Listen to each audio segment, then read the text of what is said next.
اعوذ باللہ من الشیطان الرجیم بسم اللہ الرحمن الرحیم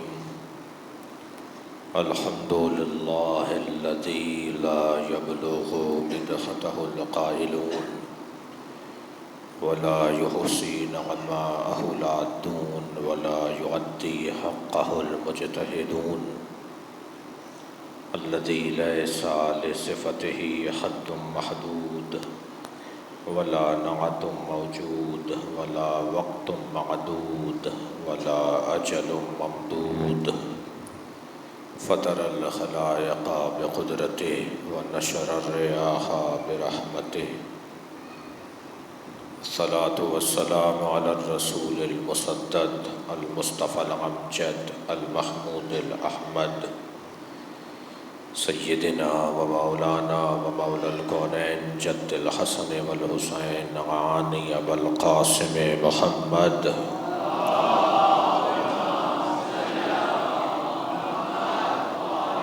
وآلہ الطیبین الطاہرین المعصومین الذین قال اللہ انما یرید اللہ لیذہب عنکم الرجس اہل البیت وَيُطَهِّرَكُمْ تَطْهِيرًا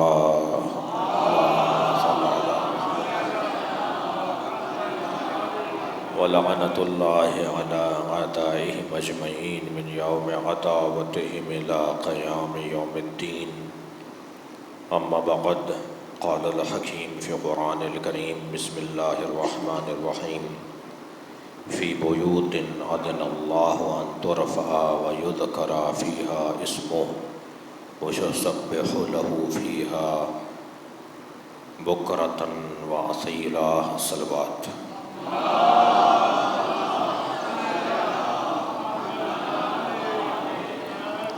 گزارش ہے تھوڑا تھوڑا سا آگے آ جائیے، عنایت فرمائیے، ایک صلوات پڑھتے ہوئے اپنی جگہ سے کچھ آگے۔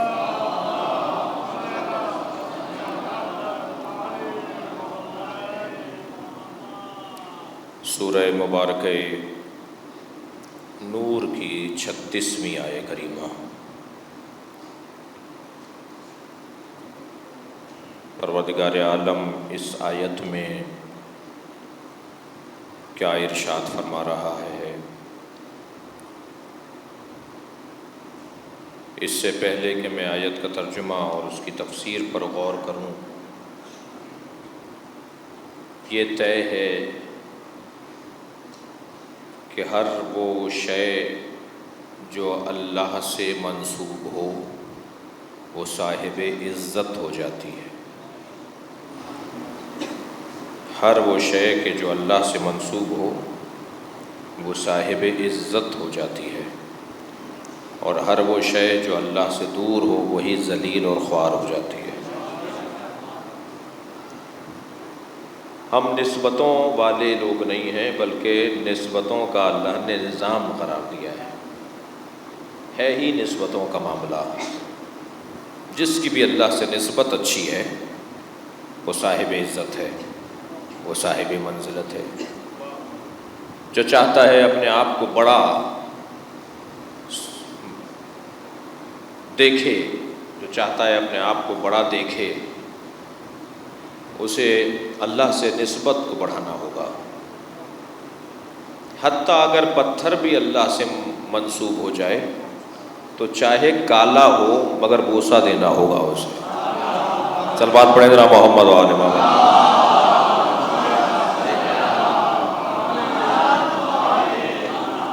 دنیا کی بڑی پہاڑیوں میں سے ایک بڑی پہاڑی K2 کی پہاڑی ہے جی، مگر اتنی بڑی پہاڑی کا کوئی قرآن میں ذکر نہیں ہے، کوئی اللہ کے حساب میں نہیں ہے وہ پہاڑی۔ اور ایک چھوٹی سی پہاڑی صفا، ایک چھوٹی سی پہاڑی مروہ اللہ کے نزدیک اتنا مقام رکھتی ہے کیونکہ اس کی نسبت نبی خدا سے ہے، کیونکہ اس کی نسبت اللہ کے نبی سے ہے، تو قرآن میں اسے اللہ نے اپنی نشانیوں میں سے قرار دیا۔ ان الصفا والمروہ من شعائر اللہ، صفا و مروہ اللہ کی نشانیوں میں سے ایک نشانی ہے۔ جانور تو بہت کھڑے ہیں ریوڑوں میں اور گلوں میں اور بیچے جانے والے مقامات پر، مگر کسی بھی جانور کا وہ مقام نہیں ہے جسے قربانی سے منسوب کر دیا گیا۔ جسے بھی قربانی سے منسوب کر دیں گے اب وہ جانور معمولی جانور نہیں ہے، نسبت کیونکہ اللہ سے ہو گئی تو صاحب عزت ہو گیا، صاحب منزلت ہو گیا۔ غور فرمائیں گے عزیزان گرامی، پانی تو بہت بہتے پھرتے ہیں مگر ہر پانی زمزم نہیں ہے، اس لیے کہ اس کو نسبت ہے ذات کبریا کے ساتھ۔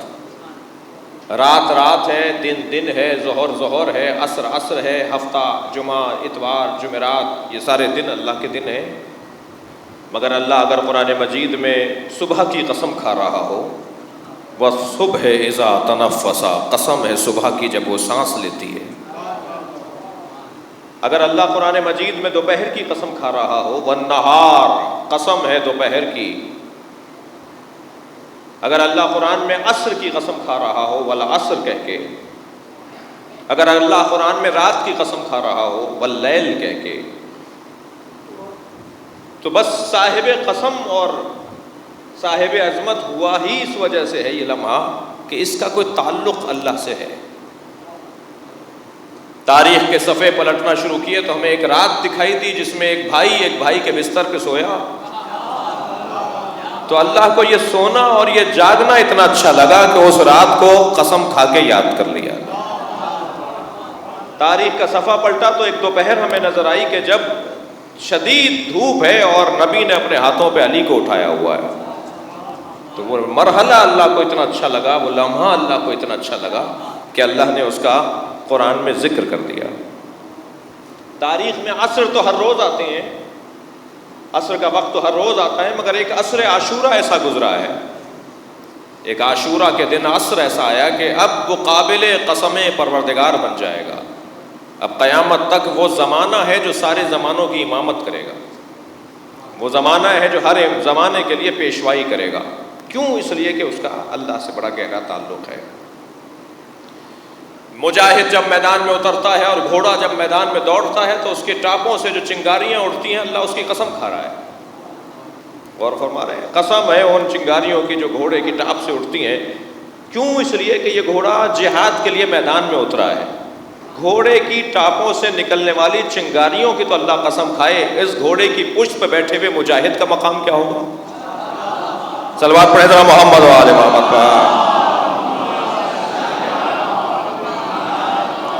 اس سے بہتر صلوات ہدیہ کریں نبی کی ذات پر، اللہم صل علی۔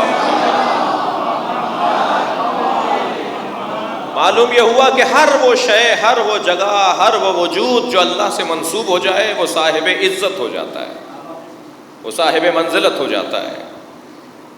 اب قرآن کی اس آیت کا ترجمہ دیکھیے، قرآن مجید سورہ مبارکہ نور کی 36ویں آیت ہے، فی بیوت اذن اللہ ان ترفع وَيُذْكَرَ فِيهَا اسْمُهُ وَيُسَبِّحُ لَهُ فِيهَا۔ فی بیوتن، گھر میں ہے، گھر میں ہے، کیا گھر میں ہے؟ پچھلی آیت کو دیکھنا پڑ جائے گا آپ، یہ آیت پوری آیت ہے جو میں نے پڑھی ہے۔ گھر میں ہے، کیا گھر میں ہے؟ پچھلی آیت میں کہا گیا اللہ کا نور جو مشکات میں ہے، جو زجاجہ میں ہے۔ ایک صلوات پڑھیں ذرا محمد و آل محمد۔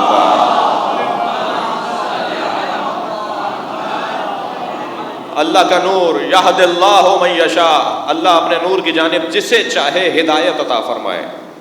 35ویں آیت میں، سورہ نور کی 35ویں آیت میں ایک نور کا ذکر ہے کہ جو چمکتا ہے اور جو پھونکوں سے بجھایا نہیں جائے گا۔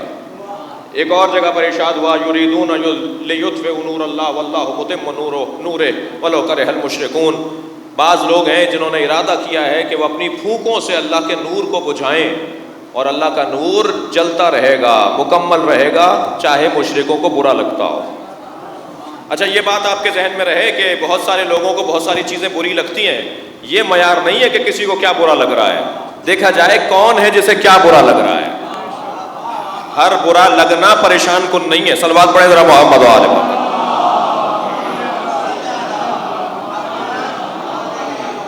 بہت سارے لوگوں کو بہت ساری چیزیں بری لگتی ہیں، ہماری بہت ساری چیزیں سمجھ میں بھی نہیں آتی بہت سارے لوگوں کو، جی ہمارے کالے کپڑے سمجھ میں نہیں آتے، ہمارا ماتم سمجھ میں نہیں آتا، ہمارے ننگے پیر چلنا سمجھ میں نہیں آتا، ہمارے علم سمجھ میں نہیں آتے، ہمارے جلوس، ہماری مجلس سمجھ میں نہیں آتی، تو جنہیں سمجھ میں نہیں آتی انہیں سمجھدانی بڑھانی پڑے گی. ہم کام نہیں چھوڑیں گے، انہیں اپنے معاملات کو ٹھیک کرنا پڑے گا. ہم کام نہیں چھوڑیں گے، اس لیے کہ ہم ایک مقصد کے تحت یہ کام انجام دے رہے ہیں، ایک ہدف کے تحت یہ کام انجام دے رہے ہیں.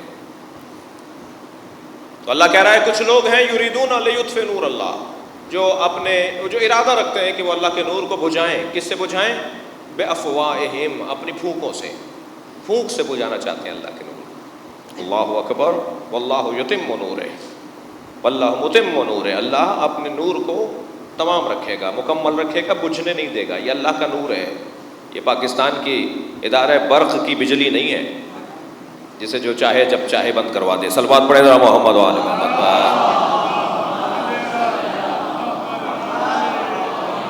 اور فرما رہے ہیں آپ حضرات، تو یہ اللہ کے نور کا ذکر اس کے اندر ہوا، اور پھر اس نور کے بارے میں کہا گیا. اب یہ نور کہاں ہے؟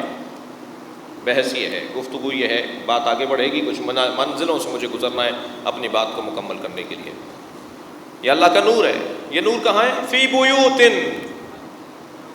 یہ کچھ گھروں میں ہے. یہ نور اللہ کا کچھ گھروں میں ہے. بیوت، بیت نہیں، بیوت، کچھ گھروں میں ہے یہ اللہ کا نور. فی بیوت اذن اللہ ان ترفع، جس کے بارے میں یہ طے ہے کہ اللہ نے ان گھروں کو بلند کرنا ہے.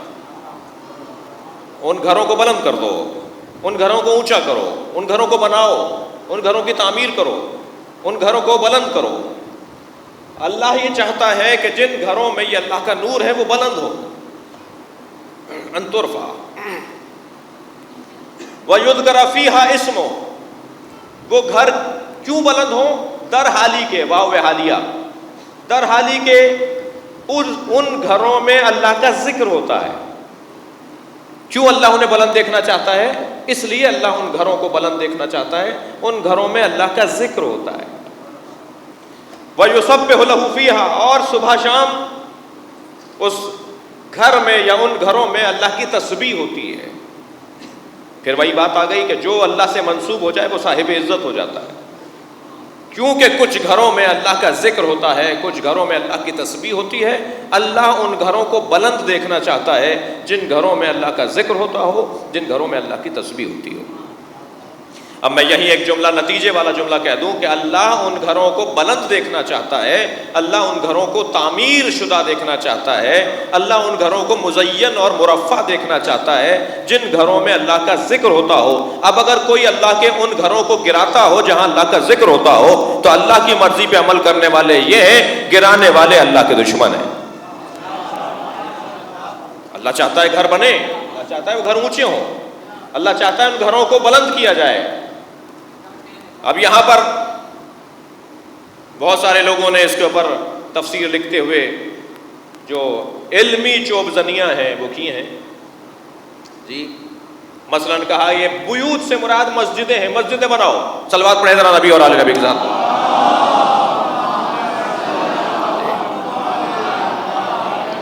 کیا صاحب اللہ نے کہا ہے کہ جہاں اللہ کا ذکر ہو ان گھروں کو بلند ہونا چاہیے، ان گھروں کو اونچا ہونا چاہیے، ان گھروں کو تعمیر ہونا چاہیے. تو اللہ کا ذکر جو ہے وہ تو مسجد میں ہوتا ہے، تو مسجدوں کو بناؤ. اللہ یہ مسجد بنانے کا کہہ رہا ہے. لیکن قرآن مجید میں اللہ نے مسجد بنانے کے لیے جہاں بھی حکم دیا ہے وہاں مسجد کا لفظ استعمال کیا ہے، مسجد کا لفظ استعمال کیا ہے. یامر مساجد اللہ من آمن باللہ والآخرہ والیوم الآخر. جو مساجد الہی کو بناتے ہیں، جو مسجدوں کو بناتے ہیں، وہ لوگ ہیں جو آخرت پر ایمان رکھتے ہیں اور اللہ پر ایمان. اللہ نے جب بھی مسجد بنوانا چاہی تو اللہ نے مسجد کو مسجد ہی بولا ہے، گھر نہیں بولا. اللہ نے مسجد کو مسجد کہا ہے. یہاں اللہ گھروں کی بات کر رہا ہے. کچھ گھر ہیں جنہیں اللہ بلند دیکھنا چاہتا ہے. دقت آپ سے چاہوں گا زیادہ، یہاں مطلقاً بیت الذکر مراد لی گئی ہے، ایک ایسا گھر جس میں ذکر ہوتا ہو، بیت الذکر. اور آپ تجزیہ کیجئے اور تحقیق کیجئے، اکثر نبیوں کے مزارات وہی ہیں جہاں ان کا گھر تھا. اکثر ائمہ کے مزارات وہی ہیں جہاں ان کا گھر تھا. خود نبی جناب زہرا کے گھر میں دفن ہے، جہاں اللہ کا ذکر ہوتا ہے وہیں نبی دفن ہے، جہاں وہ ذکر کرتے تھے وہیں دفن ہے۔ ہمیں حکم نہیں ہے کہ اگر دم نہ نکل رہا ہو تو اس مریض کو اس جگہ لے جاؤ جہاں وہ نماز پڑھتا ہے، یعنی اس جگہ پر لے جا کے لٹا دو جہاں وہ نماز پڑھا کرتا تھا۔ اگر اس جگہ پر لٹاؤ گے، وہ کیونکہ مقام ذکر الہی ہے، اور اللہ مقام ذکر الہی کو اس مردے کے ساتھ جوڑ رہا ہے۔ کس مردے کے ساتھ؟ جو ذاکر ہے۔ یہ محل ذکر ہے، وہ ذاکر ہے۔ اللہ چاہتا ہے یہ ذاکر محل ذکر سے جڑا رہے۔ اس ذکر کرنے والے کی جگہ، اس ذکر کرنے والے کا بدن اس جگہ پر رہے کہ جہاں اس نے ذکر کیا ہے۔ غور فرمائیں گے، اکثر نبیوں کے مزارات وہیں ہیں جہاں ان کے گھر تھے، اکثر ائمہ کے مزارات وہیں ہیں۔ آپ دیکھ لیجیے کاظمین، سامرہ، خود نبی مکرم کا مزار، خود جناب زہرا کی قبر ایک روایت کے مطابق اپنے حجرے میں ہے، اسی جگہ پر ہے جہاں بی بی کا گھر ہے جو مسجد نبوی کے ساتھ ہے۔ امام حسین نے زمین خریدی تھی، امام کا اپنی جگہ تھی، امام اپنی جگہ پر تھے۔ امام کسی اور کی جگہ پر اپنا خیمہ کیسے لگا لیتے؟ ہمیں تو اجازت نہیں ہے کہ ایک دن بھی اگر مالک مکان اجازت نہ دے تو ہم اس مکان میں رہیں۔ ہمیں تو اجازت نہیں ہے کہ اگر مالک مکان راضی نہیں ہے تو ہم اس میں نماز پڑھیں۔ امام کیسے خیمہ لگا لیتے؟ امام نے پہلے خریدا زمین کو، پھر خیمے لگوائے۔ کہا میں اس جگہ پر نہیں اتروں گا، عباس بلاؤ ان کے مالکوں کو، اس زمین کے وارث کو کون ہے؟ امام نے قیمت ادا کی، پھر فرمایا کہ خیمے لگاؤ، پھر امام نے وہاں قیام فرمایا۔ امام تو اپنے گھر میں تھے، امام اپنی ملکیت پر تھے جہاں امام کو شہید کیا گیا ہے۔ اگر تاریخ کے کوئی نائک اور غیر نائک افراد الٹی سیدھی باتیں کریں گے تو انہیں جواب یہی دیا جائے گا نا، صلوات پڑھیں ذرا محمد و آل محمد پر، کہ باغی تو وہ قرار پائے گا کہ جو امام کے حدود میں داخل ہوا۔ اور فرما رہے ہیں، تھوڑا سا ہاں رکھیے میرے ساتھ، جو امام کے حدود میں داخل ہوا ہو، جو امام کی ملکیت میں آ کر امام کو مار رہا ہے، باغی وہ ہے۔ امام تو اپنے گھر میں بیٹھے تھے، امام تو اپنی سرزمین پر زندگی گزار رہے تھے۔ بغاوت تو تم نے کی ہے کہ ان کی ملکیت میں آ کے اپنے خیمے لگائے، ان کی ملکیت پہ پانی بہ رہا تھا، تم نے اس نہر کے اوپر قبضہ کر لیا۔ اور فرما رہے ہیں اللہ ان گھروں کو بلند دیکھنا چاہتا ہے۔ یہاں مطلق بیت ذکر ہے، مطلق بیت کا ذکر ہے۔ جو جگہ بھی، جو گھر بھی اللہ کے ذکر سے مزین اور منور ہے، اللہ اسے بلند دیکھنا چاہتا ہے، اللہ اسے مٹا ہوا نہیں دیکھنا چاہتا۔ اور یہاں پھر ترفع، بلند دیکھنا چاہتا ہے۔ رفعت کہنے لگے نہیں، رفعت سے مراد ہے تعظیم، تکریم۔ تکریم ہونی چاہیے، تعظیم ہونی چاہیے۔ ضروری تو نہیں کہ عمارت بھی بنے، ضروری تو نہیں ہے کہ اس کے اندر سونا چاندی بھی لگایا جائے۔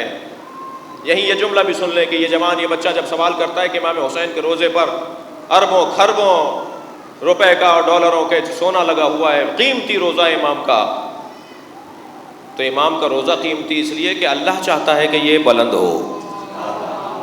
اللہ قرآن میں حکم دے رہا ہے کہ ان کو بلند کرو، ان کو مزین کرو۔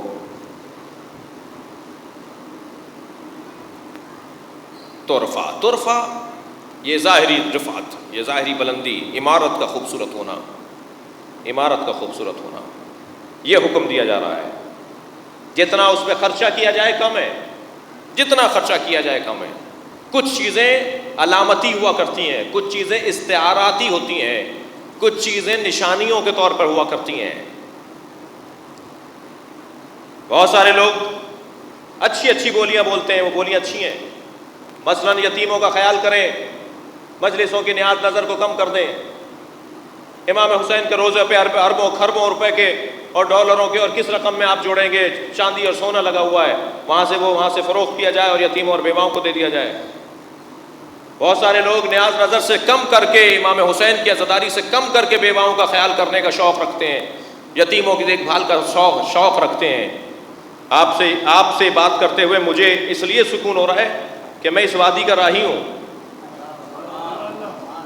ہمیں معلوم ہے کہ کس انداز سے، اور بہت بڑی تعداد یہاں تشریف فرما ہے شخصیات کہ جو فلاحی کاموں میں مصروف ہیں اور اپنی خدمات کو ادا کر رہے ہیں۔ نہیں عزیزان گرامی، امام حسین کے ذکر سے کوئی چیز کم کر کے کسی یتیم کو نہیں دینی۔ امام حسین کی عزاداری اور امام حسین کی نیاز کو کم کر کے کسی بیوہ کے گھر راشن نہیں ڈلوانا۔ امام حسین کی عزاداری بھرپور ہونی چاہیے، حسین یتیموں کو پال دیں گے۔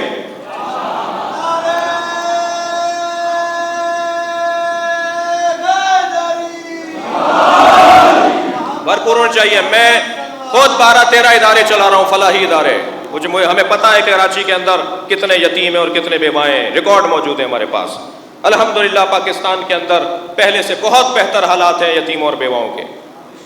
امام حسین کی عزاداری کم نہیں ہونی چاہیے. سال گزشتہ 10 دیگی کی تھی، آپ کو توفیق ہو رہی ہے تو اس سال 20 کیجئے، کم مت کیجئے. اس لیے کہ جس کام میں اہتمام کیا جاتا ہے اس پہ توجہ بڑھتی ہے، اور جس پہ توجہ بڑھتی ہے وہی ہدایت کا رستہ بن جاتا ہے، وہی سبب توجہ قرار پا کر ایک منزل تک لے جاتا ہے. یہ کیا ہو رہا ہے اس وقت؟ یہ امام حسین کے نام پر، اہل بیت کے نام پہ جو مجمع بیٹھا ہوا ہے، یہ کیا ہو رہا ہے؟ ایک بچہ بھی یہاں اپنے مطلب کی کوئی بات لے کر چلا گیا اور اس کے رویے بدل گئے تو اس سے بہتر کوئی ہدایت کا نظام ہے؟ ایک بچہ، آپ اس وقت بیٹھے ہوئے ہیں مثلا 300 آدمی 400 آدمی، ایک جوان، ایک فرد اگر اپنے معاملات کو یہاں سے ٹھیک کر کے چلا گیا تو اس سے بہتر کوئی صدقہ جاریہ ہے؟ یہ ہدایت کا نظام ہے نا عزاداری. جتنی اس میں توجہ بڑھائیں گے، اہتمام بڑھائیں گے، توجہ بڑھے گی. آج یوں ہی آپ دنیا میں 25% ہونے کے باوجود 50% ثابت نہیں ہو رہے. ہر ٹی وی چینل پر، ہر رسانے پر، ہر فورم پر آپ 50% ہیں. وہ کیوں؟ آپ اہتمام کرتے ہیں اہل بیت کے نام پر. یہ مجبور ہیں، یہ آپ کی محبت میں آپ کو کوریج نہیں دے رہے ہوتے. یہ مجبور ہے کہ جن کا آپ ذکر کر رہے ہیں ان کے ذکر میں آپ سنجیدہ ہیں اور جانیں قربان کر رہے ہیں. آپ نے اپنی جانوں کے نذرانے دیے ہیں اہل بیت عصمت و طہارت کی محبت کے نام پر. اور الحمدللہ شیعوں سے زیادہ باکردار کوئی نہیں ہے. میں ان مولویوں میں سے نہیں ہوں جو اپنی قوم کو ڈانٹ ڈپٹ کے اندر الجھائے رکھیں اور ان کو شرمندہ کرتے رہیں. نماز نہیں پڑھتے، روزہ نہیں رکھتے، حج نہیں کرتے. الحمدللہ دوسروں سے زیادہ نماز پڑھتے ہیں، دوسروں سے زیادہ حج اچھا کرتے ہیں، دوسروں سے زیادہ اچھی زکوٰۃ اور خمس دیتے ہیں، دوسروں سے زیادہ اچھے انسان ہیں. صلوات پڑھیں محمد و آل محمد پر.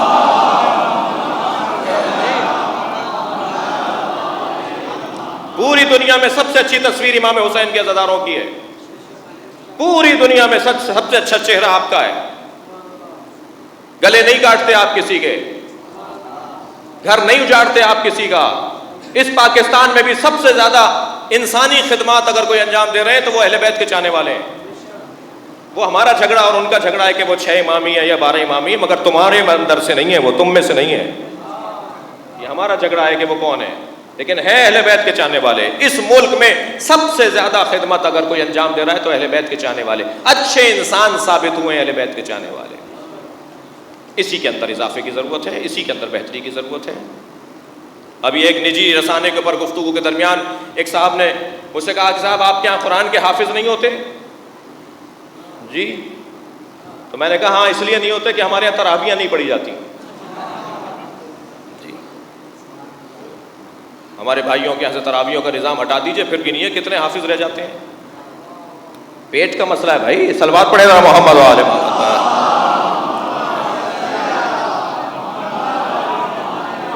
پھر کہنے لگے صاحب شیعوں نے پاکستان میں کیا کیا ہے؟ شیعوں نے پاکستان میں کیا کیا ہے؟ پاکستانیوں کی کیا خدمت انجام دی ہے؟ میں نے کہا میں قائد اعظم محمد علی جناح سے شروع ہو جاؤں گا اور ڈاکٹر ادیب رضوی تک پہنچوں گا. صلوات پڑھ لے ذرا محمد و آل محمد.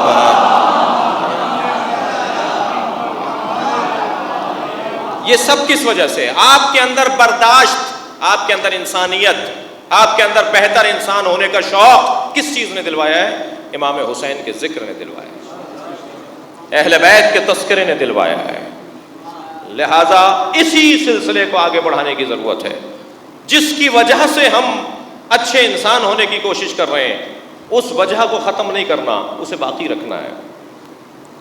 امام حسین کے روزے پہ سونا چاندی ہٹا دیجئے. خود خانہ کعبہ کا غلاف کروڑوں ڈالر کا ہے، یتیموں میں بانٹ دیجئے. نہیں، جو اللہ کے ذکر کی جگہیں ہیں انہیں بلند ہونا ہے. میرا گھر اچھا بنے یا نہ بنے، امام بارگاہ اچھا بننا چاہیے. میرا گھر اچھا بنے یا نہ بنے، امام حسین کا ذکر جہاں ہو رہا ہے وہاں اسے اچھا ہونا چاہیے. اور ہم سے بہتر نظام تربیت بھی کسی کے ہاں نہیں ہے. تبلیغ کا سسٹم بھی ہمارا سب سے بہتر ہے. ہم امام بارگاہ مسجد کے ساتھ بناتے ہیں، مسجد میں مجلسیں نہیں کرتے. اس سے بہتر نظام ہدایت کسی کے پاس نہیں ہے جو اہل بیت نے ہمیں عطا کیا ہے. ہم مسجدوں میں مجلس نہیں کرتے. کیوں نہیں کرتے؟ اس لیے کہ مسجد میں جانے کے لیے شرط و شرائط ہیں. ہندو نہیں جا سکتا، عیسائی نہیں جا سکتا، یہودی نہیں جا سکتا. کل قیامت میں یہ ہندو کھڑا ہو کر کہے گا میں سمجھنا چاہتا تھا یہ اپنی مسجد میں آنے نہیں دیتے تھے، ہم نے مسجد کے برابر امام بارگاہ بنا لیا. حسین کا خیمہ ہے، ہر آنے والے حر کے لیے کھلا رہنا چاہیے. آؤ بیٹھو مجلس میں آ کے بیٹھو. اس سے بہتر یہ گھر جو اللہ نے اپنے ذکر کے لیے قرار دیے ہیں انہیں بلند کرنے کی ضرورت ہے. قرآن کہہ رہا ہے انہیں بلند کرو. اور بلندی بھی مانوی بلندی مراد نہیں ہے، مادی بلندی مراد ہے. اس لیے کہ قرآن مجید میں جب بھی رفع یا رفعو تو رفعو یہ الفاظ استعمال ہوئے ہیں وہ مادی بلندی یعنی بلڈنگ، عمارت، جگہ، نظر آنے والی اور محسوس ہونے والی جگہ، اس کی بلندی مراد لی گئی ہے. حضرت یوسف نے اپنے والدین کو کہاں بٹھایا؟ بلندی پر بٹھایا.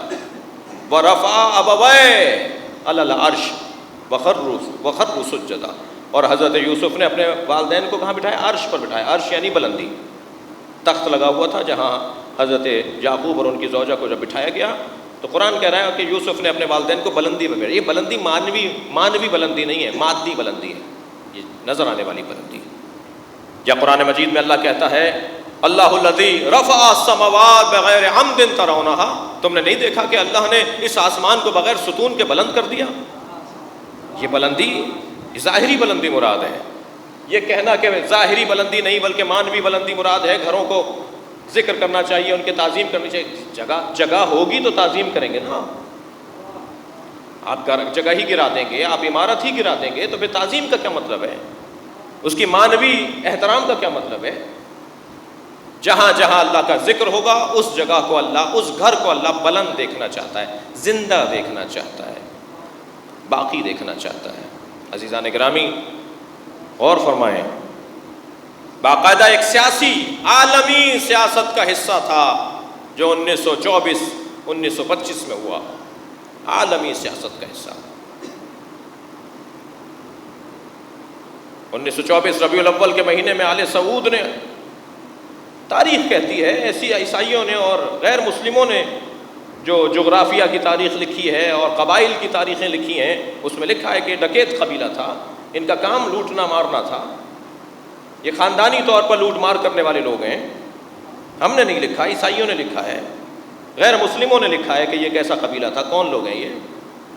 1924 ربیع الاول کے مہینے میں انہوں نے حجاز پر قبضہ کیا اور پھر 1925 شوال کے مہینے میں انہوں نے جنت البقیع کو منہدم کر دیا. 4 معصوم اماموں کا مزار، ایک ہی گنبد کے نیچے 4 قبریں، 10,000 صحابہ کرام کی پختہ قبریں، امہات المومنین کی پختہ قبریں، شہدائے احد کی قبریں جن کے جنازوں کو احد سے لا کر پھر یہاں دفنایا گیا تھا، اور کچھ زخمی جو بعد میں شہید ہوئے تھے ان کی قبریں جنت البقیع کے اندر ہیں. حضرت رباب زوجہ امام حسین کی قبر، حضرت شہربانو زوجہ امام حسین کی قبر، حضرت ام البنین ان کی پختہ قبر، ان سب کو گرا دیا گیا. پھر یہ لوگ گئے جنت المعلیٰ میں، مکہ المکرمہ میں، اور انہوں نے حضرت ابو طالب کا مزار، حضرت خدیجہ کا مزار انہوں نے گرایا. پھر یہ وہاں سے گئے کربلا اور 5,000 زائرین امام حسین کو شہید کیا گیا. 500 نہیں، 5,000. بعض میں لکھا 6,000، 5 سے 6,000 زائرین امام حسین کو شہید کیا. امام کے مزار کے زیورات کو، قیمتی جو چیزیں وہاں موجود تھیں ان کو لوٹ کے لے گئے، دروازے اکھاڑ کے لے گئے جو سونے اور چاندی کے دروازے تھے، زری کو انہوں نے نقصان پہنچایا، مزار کی بھی حرمتی کی، قبر کی بھی حرمتی کی. 1925 یہی مہینہ تاریخ اسلام کا سیاہ باب سازش تھی، باقاعدہ سیاست تھی. عزیزان گرامی 1924 کے اندر یہودی نے یعنی اسرائیل نے یعنی صہیونیوں نے جب وہاں پر 1942 میں قبضہ کیا ہے فلسطین کے اوپر. اس سے پہلے جب انہوں نے اپنے لوگوں کو فلسطین میں آباد کرنا شروع کیا، وہی 8, 10, 15 سال پہلے انہوں نے آل سعود کے اندر اپنے لوگوں کو بھیجا. آج بھی یہ داعش جو ہے یہ یہودی ہیں، یہ مسلمان نہیں ہیں، یہودی ہیں، اسرائیلی ہیں، صہیونی ہیں۔ بہت سارے ثبوت ہیں اس وقت، بہت سارے دلائل ہیں کہ یہ لمبی داڑیاں رکھنے اور اس حلیے کو اپنا کر، یہیں گجرانوالہ کے اندر 6 سال تک ایک یہودی نماز پڑھاتا رہا ایک مسجد میں، مفتی تھا بہت بڑا، مفتی بن کر رہا، بڑی لمبی داڑھی، اور صاحب کہاں سے آیا ہے؟ صاحب لبنان سے آیا ہے، کیا کرنے آیا ہے؟ یا تبلیغ کرنے آیا ہے، پیسے کی کمی نہیں ہے، شکل صورت کے اچھے ہیں، ہمارے لوگوں کو اور فقیروں کو کیا چاہیے؟ معلوم ہوا کہ 6 سال تک یہاں ایک مسجد میں نماز پڑھاتا رہا، یہاں سے وہاں واپس جانے کے بعد جو اس نے وہاں لکھا یا بولا اس سے معلوم ہوا کہ یہ کون تھا۔ باقاعدہ لوگ ان کے جو مارے جا رہے ہیں، پکڑے جا رہے ہیں، تو اس میں ثابت ہو رہا ہے کہ مسلمان نہیں ہے۔ باقاعدہ مسلمانوں کے حلیے میں آ کر یہ مزارات گرانا، مزارات مسمار کرنا، منہدم کرنا، اور اس کے ذریعے سے فساد پھیلانا، اس کے ذریعے سے مسلمانوں میں اختلاف اور لڑائیاں کروانا۔ جو صہیونی، جو یہودی اپنی مذہبی مقدس فقہی کتابوں میں یہ مسئلے لکھتے ہوں، ان کی مقدس فقہی کتابوں میں مسئلہ یہ لکھا ہوا ہے کہ ایک کتے کو مارنا گناہ ہے، مگر ایک مسلمان کو مارنے کا کوئی گناہ نہیں ہے۔ لکھا ہے کہ اگر ایک تالاب سے کتا پانی پی لے تو وہ تالاب نجس نہیں ہوگا، لیکن اگر ایک مسلمان پانی پی لے تو وہ پورا تالاب نجس ہو جائے گا۔ جی، وہ ظاہر ہے کہ اگر بھیس بدل کے، مسلمانوں کا بھیس بدل کے گلے کاٹ رہے ہوں تو کیا تعجب کی بات ہے؟ گلے کاٹنا تو ان کے لیے، ان کے مقصد میں ہے، ان کے ہدف میں ہے۔ اور ہم مسلمان تو پہلے بہت پرانے سادے لوگ ہیں، کوئی اللہ اکبر کہتا ہے تو لگتا ہے یہ ہمارا ہے، وہ اللہ اکبر کہہ کے گلا کاٹتے ہیں، ہم سمجھتے ہیں یہ مسلمان ہے۔ باقاعدہ ایک سازش ہے، عالمی سیاست ہے، عالمی سازش ہے، جس کے تحت تقریباً 80 سال پہلے جو کچھ ہوا اور دوبارہ سے اس ہمارے دور کے اندر وہی کچھ شروع ہوا ہے۔ مزارات گرانے کا سلسلہ، گزشتہ سالوں میں کتنے نبیوں کے مزارات انہوں نے گرائے۔ اب انہوں نے نبی کے مزار کی پارکنگ میں دھماکہ کر کے کہ اشارہ تو دے دیا کہ ہم یہاں تک پہنچے ہوئے ہیں۔ نبی کے مزار کو گرانے کی تیاری ایک عالمی سازش ہے مسلمانوں کو۔ اور ہمارے یہاں مشکل یہ ہے کہ جو خود اس کا حصہ ہیں، اس سازش کا حصہ ہیں، آل سعود، وہ مسلمانوں کے لیے ایک مقدس عنوان ہے، لیکن مکر تم بھی کرو گے اور حکمت اللہ کے پاس بھی ہے، اور اللہ کی حکمت کے سامنے تمہارا مکر چل نہیں پائے گا۔ صلوات پڑھے محمد و آل محمد پر۔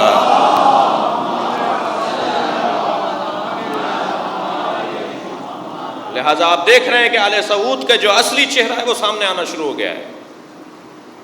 جو اب سے کچھ سال پہلے تک، کچھ مہینوں اور ایک چند سال پہلے تک جو ان کے بارے میں تصورات ہیں اب نہیں ہے۔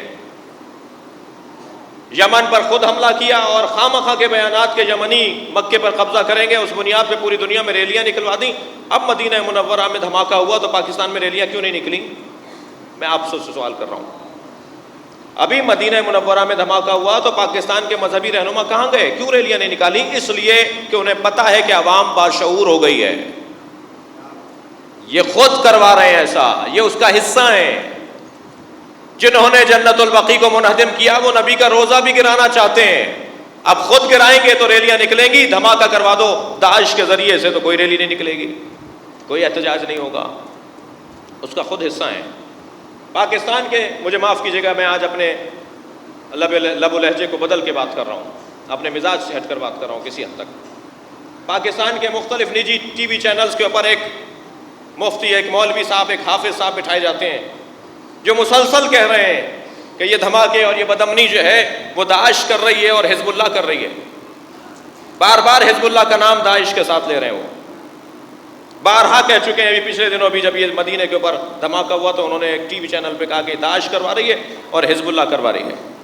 مجھ سے ایک صاحب آئے، کہنے لگے جواب دیجئے، بتائیے، کہیے۔ میں نے کہا صاحب ہمیں اتفاق نہیں ہوا ان کے ساتھ اس موضوع پہ بات کرنے کا، اتفاق ہوگا تو پھر بات ہوگی کہ کیا جواب دیا جائے گا، لیکن وہ صحیح کہہ رہے ہیں۔ میں نے اپنے ایک دوست سے کہا وہ صحیح کہہ رہے ہیں، میری بات پوری سن کے جائیے گا، آدھی بات سن کے نہیں جائیے گا۔ کہہ رہے ہیں کہ ہاں حزب اللہ کروا رہی ہے۔ میں نے کہا ہاں وہ جو صاحب بول رہے ہیں نا کہ حزب اللہ اور داعش یہ کام کر رہے ہیں، وہ صحیح کہہ رہے ہیں۔ وہ کیوں صحیح کہہ رہے ہیں؟ اس لیے کہ حزب اللہ مار رہی ہے یہودیوں کو اور داعش ہے یہودی، تو واقعاً حزب اللہ اور یہودیوں کی لڑائی ہے۔ حزب اللہ اور یہودیوں کی لڑائی ہے، باقاعدہ ایک عالمی یہودیزم اور خاص طور پر صہیونزم. ہر یہودی صہیونی نہیں ہے، ہر یہودی صہیونی نہیں ہے. ذہن میں رہے میرے بچوں کے، جوانوں کے.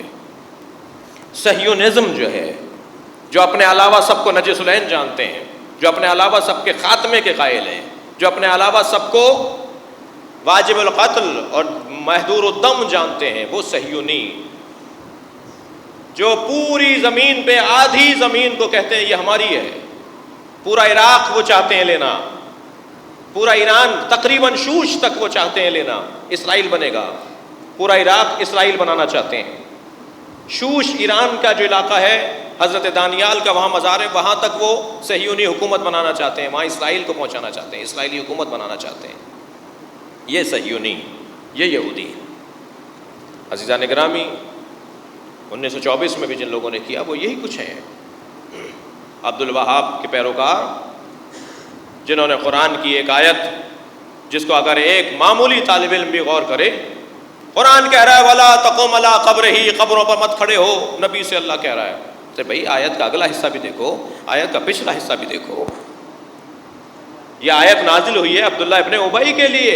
جب وہ مرا، وہ منافقوں کا سربراہ تھا، جب وہ مرا تو پیغمبر کو اللہ نے حکم دیا اس کی قبر پہ مت جانا. سب کی قبروں پہ جانے کو تو اللہ نہیں روک رہا، اور نبی کو روکنا کہ اس کی قبر پہ نہ جاؤ، اس کا مطلب ہے کہ نبی قبروں پہ جاتے ہیں. اور ایک قبر ہی ضمیر ہے، مفرد ضمیر ہے. اس کی قبر پہ نہیں جاؤ. ایک حدیث لے کر آ گئے مولا کائنات سے. اچھا یہ ان کا پرانا دستور ہے. آپ لوگ تھک تو نہیں رہے میری باتوں سے؟ اللہم صل علی محمد وآل محمد. اس سے بہتر صلوات ممکن ہے تو ہدیہ کریں نبی کے ذات.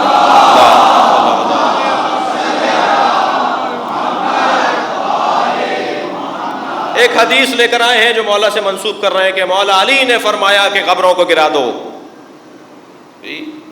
مولا علی نے فرمایا کہ قبروں کو گرا دو. اچھا یہ پرانا طریقہ ہے کہ اگر میں کسی کو قائل کرنا چاہوں گا تو ان کے بڑے کا حوالہ دوں گا، وہ مجھے قائل کرنا چاہیں گے تو میرے بڑے کا حوالہ دیں گے تاکہ ہم قائل ہو جائیں جلدی. ابھی ایک اور دانشمند، دانشور، بڑے محترم، بڑے معظم ایک ڈاکٹر صاحب جن کا تعلق لاہور سے بھی ہے اور بین الملک سے بھی ہے، انہوں نے پچھلے دنوں ایک پوری تقریر کی ہے کہ اہل بیت میں اور اہل بیت کے ساتھ جو شیعہ حضرات کہتے ہیں کہ فلاں فلاں نے دشمنی کی، ان میں کوئی لڑائی نہیں تھی، ان میں تو اپنی دوستیاں بڑی گہری تھیں، بڑا پیار تھا آپس میں. ہمارے مذہب کی بنیادی اس پر ہے، مکتب اہل بیت کی بنیادی اس پر ہے کہ اہل بیت کے ساتھ زیادتیاں ہوئی ہیں، ظلم ہوا ہے. اب اگر کوئی یہ کہہ کر کہ ان میں تو دوستیاں تھیں، یہ کیا کر رہا ہے؟ یہ ہماری بنیادوں کو ہلا رہا ہے نا، کوشش کر رہا ہے ہماری بنیادوں کو ہلانے کی. ہم کہتے ہیں کہ جنگ صفین ہوئی، نہروان ہوئی، جمل ہوئی، صفین ہوئی، نہروان ہوئی. ہم کہتے ہیں کربلا کی جنگ ہوئی. ہم کہتے ہیں کہ اہل بیت کے دروازے کو جلایا گیا. ہم کہتے ہیں بی بی کے اوپر ہاتھ اٹھایا گیا. یہ کہہ رہے ہیں کوئی لڑائی نہیں تھی، دوستی تھی.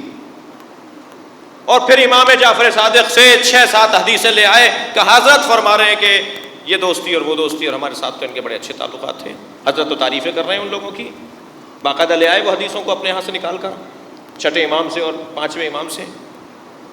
جی مثلاً کہا جاتا ہے کہ بڑی دوستی تھی ان میں آپس میں. مولا علی کو دیکھو، مولا نے فلاں فلاں کے نام پر اپنے بچوں کے نام رکھے ہیں.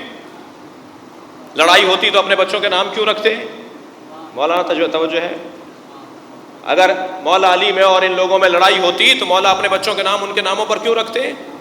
ہم نے ایک ایسی ہی نشست کے اندر جواب دیا کہ مولا علی نے تو فلاں فلاں نام رکھے، انہوں نے بھی علی، فاطمہ، حسن، حسین نام رکھا. تو ایک مثال بتائیے، صلوات پڑھے ذرا محمد و آل محمد کا.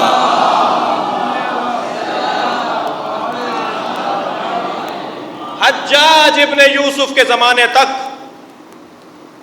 عمر ابن عبدالعزیز کے زمانے تک، چھٹے امام کے زمانے تک علی نام رکھنا جرم تھا.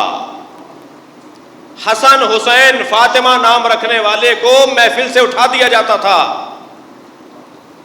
کسی جگہ اگر گواہ آتا تھا اور جج پوچھتا تھا نام کیا ہے اور وہ کہتا تھا میرا نام حسن ہے، تو کہتا تھا تمہاری گواہی قبول نہیں ہوگی. تم حسن نام کیوں رکھا ہے؟ تمہارا نام حسن کیوں ہے؟ تمہارا نام حسین کیوں ہے؟ علی نام رکھنے پر سزائیں دی جاتی تھیں۔ حجاج ابن یوسف نے 3000 جگہ پر قبر کھدوائی کہ یہاں سے علی کا جنازہ نکلے گا، یہاں سے نکلے گا، میں اسے درخت پہ لٹکاؤں گا۔ مولا علی کے جنازے کو نکالنے کے لیے 3000 جگہوں پر حجاج نے قبریں کھدوائیں۔ اور تو کریں تاریخ میں کیا ہوا ہے جی۔ ادھر حقیقت اہل بیت کے ساتھ ظلم و زیادتی اس حد تک ہے کہ اہل بیت اپنے بچوں کے نام ان کے ناموں پہ رکھتے تھے، تو انہوں نے بھی تو رکھنے ہوتے رکھتے نا، یہ بھی تو نام رکھتے ہیں نا۔ ہاں کچھ نام نکالے ہیں، حسن اور حسین کچھ نام نکالے ہیں۔ ہم تو عام صحابہ کرام کی بات نہیں کر رہے، سب کی بات نہیں کر رہے، ہم تو ان کی بات کر رہے ہیں جنہوں نے مولا علی کے ساتھ ظلم کیا، انہوں نے رکھے ہیں نام۔ ہاں آپ کو دکھا دے گا کوئی نہ کوئی، اگر آپ یہ کہیں بولیں گے تو کوئی دکھا دے گا، دیکھو فلاں صحابی کے بچے کا نام فاطمہ، فلاں بچی کا نام فاطمہ، فلاں بچے کا نام حسین اور حسن تھا۔ ہم بات کر رہے ہیں ان کی کہ جن کے نام آپ لے رہے ہیں، ہم سارے لوگوں کی بات نہیں کر رہے۔ اور فرمائیں اس حد تک اہل بیت کے ساتھ زیادتی ہیں۔ کبھی سوچا، غور کیا، یہ قبریں مخفی کیوں رکھتے تھے ائمہ؟ مولا علی کی قبر امام ششم کے زمانے تک مخفی کیوں رہی؟ کسی کو نہیں پتا تھا سوائے ائمہ کے کہ علی کہاں دفن ہے۔ آج تک کسی کو نہیں پتا کہ بی بی فاطمہ زہرا کہاں دفن ہے سوائے ائمہ کے۔ جب امام ظہور فرمائیں گے تو نشاندہی فرمائیں گے، نہیں پتا کیوں؟ اور فرمائیں یہ در حقیقت بغض اور حسد کی انتہا کے اندر مبتلا تھے، انتہا کے مبتلا تھے۔ بس عزیزان گرامی، تاریخ کے ان تجزیوں کو پر جب ہم غور کرتے ہیں تو ہم اس نتیجے پہ پہنچتے ہیں کہ یہ ایک حق اور باطل کی ایک لڑائی ہے، ایک معرکہ ہے، ایک جنگ ہے۔ ہم اور آپ مصروف ہیں اہل بیت کے نام کو زندہ رکھنے میں، یہ ہمیں اللہ کا خاص ہم پر انعام اور توفیق ہے۔ ہمیں کچھ لوگ ہیں جو اہل بیت کے نام کو مٹانا چاہتے ہیں، البتہ قرآن میں اللہ نے واضح طور پر کہہ دیا کہ واللہ متم نورہ، اللہ اس نور کو زندہ رکھے گا، تمہارے بس کی بات نہیں ہے اسے مٹانا۔ لیکن اللہ اس نور کو جو زندہ رکھے گا تو کوئی طریقہ اپنائے گا نا۔ اللہ خود تو اتر کے زمین پر نہیں آ رہا، اللہ وسیلوں کو اپنائے گا، اللہ اہتمام کرے گا، اللہ ذمہ داریاں سونپے گا، اللہ انتظام کرے گا۔ نبی مکرم کہہ کے جائیں گے کہ میرے بچے پہ رونے والوں کا یہ مقام ہے، یہ اہتمام ہوگا۔ قرآن کو اللہ نے نازل کیا ہے، اللہ ہی حفاظت کرے گا، تو اللہ کیسے حفاظت کرے گا؟ اس کا اہتمام کرے گا اللہ۔ اہل بیت کو قرآن کے ساتھ ساتھ رکھے گا تاکہ وہ محفوظ رہے۔ ایسے ہی اہل بیت عصمت و طہارت کا جو نام زندہ رہے گا اس کا اللہ اہتمام کرے گا۔ وہ اہتمام کیسے ہوگا؟ وہ ایسے ہی اہتمام ہوگا۔ ہمیں کیوں کہا گیا ہے کہ مودت کا اظہار کرو؟ مودت جب آپ کریں گے تو اس کا مودت کہتے ہی اظہار محبت کو ہے۔ جب محبت اظہار پانے لگتی ہے تو اسے مودت کہا جاتا ہے۔ اور جو بھی کام آپ اظہار کے ساتھ کریں گے اس پہ خرچہ کرنا پڑے گا، بغیر خرچے کے نہیں ہوگا وہ کام۔ اظہار خرچہ مانگتا ہے، اظہار خرچہ مانگتا ہے، اہتمام مانگتا ہے۔ کبھی جان کا خرچہ کرنا پڑے گا، کبھی پیسے کا خرچہ کرنا پڑے گا، کبھی عمارتوں کو بنا کے خرچہ کرنا پڑے گا، کبھی وقت لگانا۔ اس وقت آپ پہ وقت کا خرچہ ہو رہا ہے، یہ خرچہ کر رہے ہیں آپ، خرچہ کرنا پڑتا ہے مودت کے لیے۔ اللہ اہتمام کر رہا ہے میں اس نور کو زندہ رکھوں گا، کیسے زندہ رکھے گا؟ وہ ایسے زندہ رکھے گا۔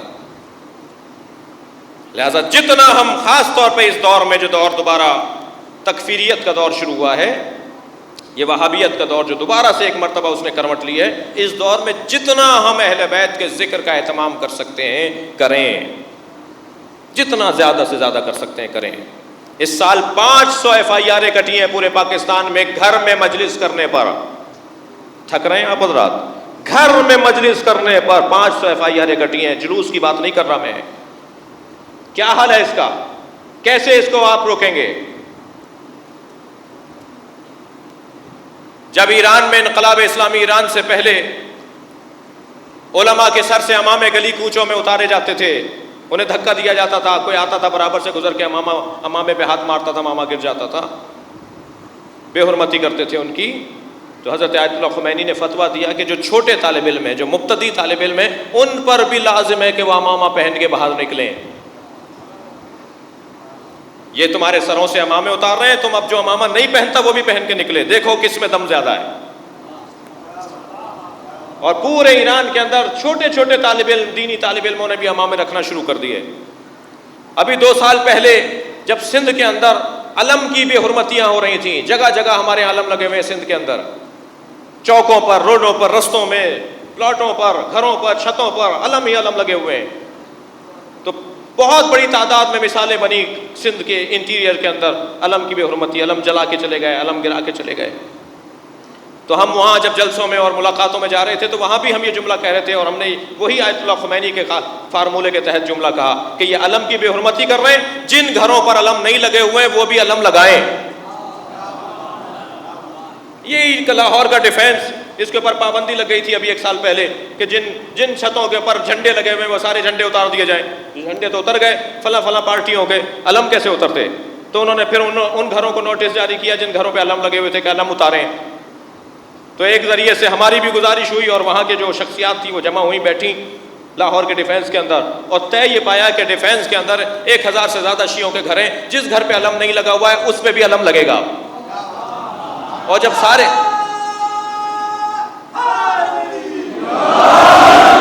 سارے گھروں پر علم لگنا شروع ہو گئے تو وہ نوٹیفیکیشن واپس ہو گیا۔ یہی حل ہے۔ اگر ایک مجلس گھر میں کرنے پر FIR کٹ رہی ہے تو ہر FIR پر 3 مجلسیں ہونی چاہیے۔ صلوات پڑھیں محمد و آل محمد کا۔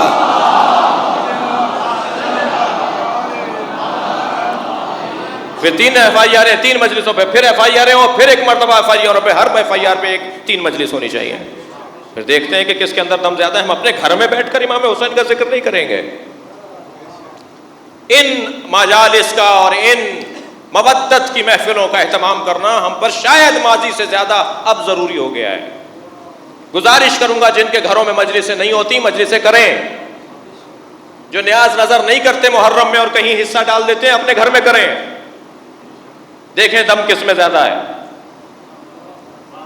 پاکستان کے آئین کے مطابق، پاکستان کے قانون کے مطابق مجلس کرنا میرے لیے، قانون مجھے اجازت دیتا ہے، آئین ہمیں اجازت دیتا ہے، ہمیں آئین اجازت دیتا ہے کہ ہم مجلس امام حسین کریں، ہم روڈ پر ماتم کریں، ہمیں آئین اجازت دیتا ہے۔ ریڈ زون میں کئی مہینے تک بیٹھنے کے لیے تو کسی پرمٹ کی ضرورت نہیں ہے، اور امام حسین کے جلوس کے لیے پرمٹ کی ضرورت ہے۔ یہ ہمارے بزرگوں نے بہت سارے کام اچھے کیے، کچھ کام ہمارے لیے غلط چھوڑ گئے، وہ کچھ کام ہمارے بڑے غلط چھوڑ گئے ہمارے لیے۔ مثلا یہ پرمٹ کی عادت ڈال گئے، ان کو پرمٹ کی کوئی ضرورت ہی نہیں تھی، صرف اطلاع کرنا ضروری ہے ریاست کو، صرف اطلاع کریں ہم مجلس کر رہے ہیں، بس پرمٹ لینا، قانون نے پہلے ہی پرمٹ دیا ہوا ہے ہمیں، قانون نے پہلے ہی کہا ہوا ہے۔ یہ سیاسی ریلیاں اور جلسے جلوس تو جائز ہیں، امام حسین کے نام پر 4 آدمی باہر نکل کر حسین حسین کہیں تو وہ پرمٹ کی ضرورت ہے۔ جیسے وہاں صرف اطلاع کی جاتی ہے مقامی انتظامیہ کو، ایسے ہی یہاں اطلاع کی جائے گی کہ ہم مجلس کر رہے ہیں، ہم جلوس کر رہے ہیں، بس قانون ہمیں اجازت دے رہا ہے، پاکستان کا آئین ہمیں اجازت دے رہا ہے۔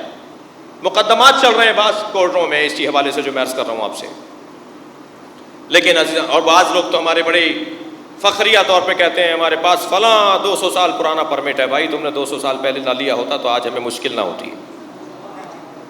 وائسرائے نے اور انگریزوں نے آپ کو عادت ڈال دی اور پھر یہاں تک بات پہنچ گئی۔ نہیں عزیزان گرامی، جتنا اب تک ہم کرتے آئے ہیں، یہ ایک سازش ہے جو ہو رہا ہے اس وقت داعش کے ذریعے سے، آل سعود کے ذریعے سے، جہاں جہاں شیعہ آبادیاں ہیں آل سعود نے انہیں تنگ کیا ہوا ہے، جہاں جہاں شیعہ آبادیاں ہیں، وہ بحرین ہو، وہ یمن ہو، جی وہ عمان ہو، عمان میں جو مسائل ہیں، وہ واحد عرب ملک ہے کہ جو ان لوگوں کی بات نہیں مانتا، واحد عرب ملک ہے جہاں اذانوں میں اب علی و ولی اللہ بھی عام کہنے کی اجازت ہوئی ہے۔ جی وہ ان کی عرب لیگ کے اندر نہیں ہے، وہ ان کی سمجھوتوں میں نہیں ہے۔ جہاں جہاں شیعہ آبادیاں ہیں، پاکستان میں کیا کچھ نہیں کیا انہوں نے، پاکستان میں کیا کچھ نہیں کیا انہوں نے۔ ایک جگہ بات ہو رہی تھی کہ پاکستان کے پر سعودی عرب کے بڑے احسانات ہیں۔ ایک ریٹائرڈ جنرل صاحب ایک رسانے کے اوپر ہمارے ساتھ بیٹھے ہوئے تھے، کہنے لگے پاکستان کو طے کرنا ہوگا کہ سعودی عرب کے ساتھ اسے اچھے تعلقات رکھنے چاہیے۔ کیوں؟ اس لیے کہ سعودی عرب کے احسانات پاکستان پہ بہت ہیں۔ تو جب ہمارا مرحلہ آیا بولنے کا تو میں نے کہا ہاں جی یہ صحیح کہہ رہے تھے، پاکستان پہ سعودی عرب کے بڑے احسانات ہیں، فرقہ واریت یہاں پھیلائی، بم دھماکے یہاں کروائے، مسلمانوں کو کافر یہاں کہلوایا، مسلمانوں کو مشرک یہاں کہلوایا، اپنے علاوہ سب کو مارنے کا یہاں پر تحریکیں چلوائیں، جماعتیں بنوائیں، بڑے احسانات ہیں پاکستان پہ سعودی عرب، بڑی مہربانیاں ہیں پاکستان کے اندر سعودی عرب کی۔ اپنے ملک میں تو اتنی سی پرچی بھی داخل نہیں ہونے دیتا جب آپ حج کرنے جائیں گے یا عمرہ کرنے جائیں گے، اتنی چیکنگ ہوگی کہ اتنا سا پرچہ بھی آپ کو تحریر پرنٹ پرچہ آپ لے جائیں، اور وہاں سے کتابیں بڑھتی ہیں شیعہ کافر کی، جب آپ حج کر کے لوٹ رہے ہوتے ہیں باقاعدہ مسودے دیتے ہیں، باقاعدہ تحریریں ہوتی ہیں جس میں آپ کو کفر کا آپ کے اوپر فتوے لگ رہے ہوتے ہیں۔ یہ عالمی طور پر ایک سازش ہے مسلمانوں کو لڑانے کی۔ کہا جاتا ہے کہ دنیا بھر کے اندر فرقہ واریت ایرانی انقلاب کے بعد پھیلی، توجہ چاہوں گا، یہ بھی ہم ایک چینل پر کہہ چکے ہیں، دنیا بھر میں فرقہ واریت اسلامی جمہوریہ ایران کے انقلاب کے کامیاب ہونے کے بعد نہیں پھیلی ہے، 1924 سے پھیلی ہے جب آل سعود نے قبضہ کیا حجاز کے اوپر، اس سے پہلے کوئی فرقہ واریت نہیں تھی دنیا کے اندر۔ اس لیے دلیل دے رہا ہوں، دلیل یہ ہے کہ سن 1963 میں تو انقلاب نہیں آیا تھا، سن 1963 میں انقلاب نہیں آیا تھا، کب آیا تھا انقلاب؟ 79 میں آیا انقلاب، ایسا ہی ہے، 79 میں آیا انقلاب۔ 1963 میں پاکستان میں سب سے زیادہ شیعہ مارے گئے ہیں 1963 میں، اس وقت تو کوئی انقلاب نہیں آیا تھا جو آپ یہ بولیں کہ یہ فرقہ واریت ایران کی وجہ سے پھیلی اور پھر لڑائیاں شروع ہو گئیں۔ ٹھیڑی کا واقعہ بزرگ ذرا یاد کریں، ٹھیڑی کا واقعہ 1963 کا واقعہ ہے، انقلاب اسلامی ایران کا کوئی پتہ نہیں تھا۔ آپ نے پاکستان میں 120 عزاداروں کو روز عاشورہ مار دیا، 120 مومنین کو عزاداری کرتے ہوئے شہید کیا گیا۔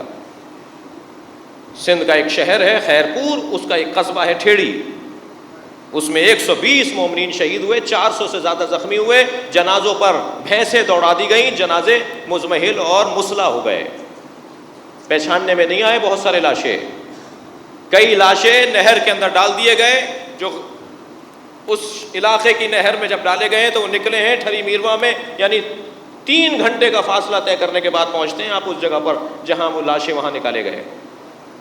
امام بارگاہ جلا دیا، اس وقت تو انقلاب نہیں آیا تھا، ہاں مگر آل سعود کی حکومت بن چکی تھی۔